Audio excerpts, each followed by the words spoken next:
Mutual funds को लेकर आपने काफ़ी स्टेप्स उठाए सेबी ने इन्वेस्टर प्रोटेक्शन के लिए, छोटू पीएमएस और काफ़ी चीज़ें म्यूचुअल फंड इंडस्ट्री को लेकर भी आई। लेकिन म्यूचुअल फंड इंडस्ट्री की भी एक थोड़ी सी कंप्लेन रही है कि बहुत ज़्यादा उनके अगेंस्ट रेगुलेशन हो गया है, चाहे वो स्किन इन द गेम हो या फिर सर्वेलेंस में, चाहे हर मीटिंग की रिकॉर्डिंग हो या हर जगह सीसीटीवी हो। मैं समझता हूँ कि इसकी ज़रूरत है क्योंकि इवेंचुअली इन्वेस्टर को संभालना है, लेकिन काफ़ी mutual fund managers mutual fund industry छोड़ रहे हैं और अपना खुद का पीएमएस स्टार्ट कर रहे हैं। आई एम श्योर इसमें आपने इस पर भी थोड़ा सा पढ़ा होगा। ये थोड़ा डेलिकेट मामला है, इसको कैसे हैंडल करेंगे?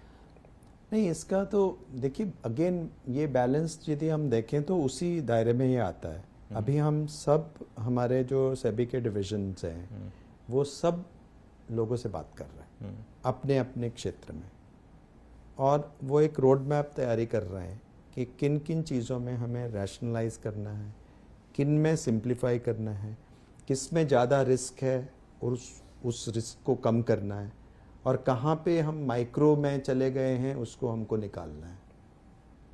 तो इस परव्यू से ही इसी को मैं ऑप्टिमम कहता हूँ जी सर। कि जहाँ रिस्क है उस रिस्क को हम मतलब कम ना आके, ठीक है, चाहे वो कड़वा लगे उसका काम करना, चाहे वो डिफिकल्ट लगे उसको हमको निगलना होगा, ओके, वो दवा पीनी होगी जी, लेकिन जहां हमको जरूरत नहीं है हाँ, उन चीज़ों में हमें रिलैक्सेशन देनी होगी, बिल्कुल, क्योंकि वहां पे जो कुछ वो कर सकते हैं हमें इतना इंट्रूसिव जाने की जरूरत नहीं है। जी, अब इसको आइडेंटिफाई करने की बात है हाँ, with proper logic and rational.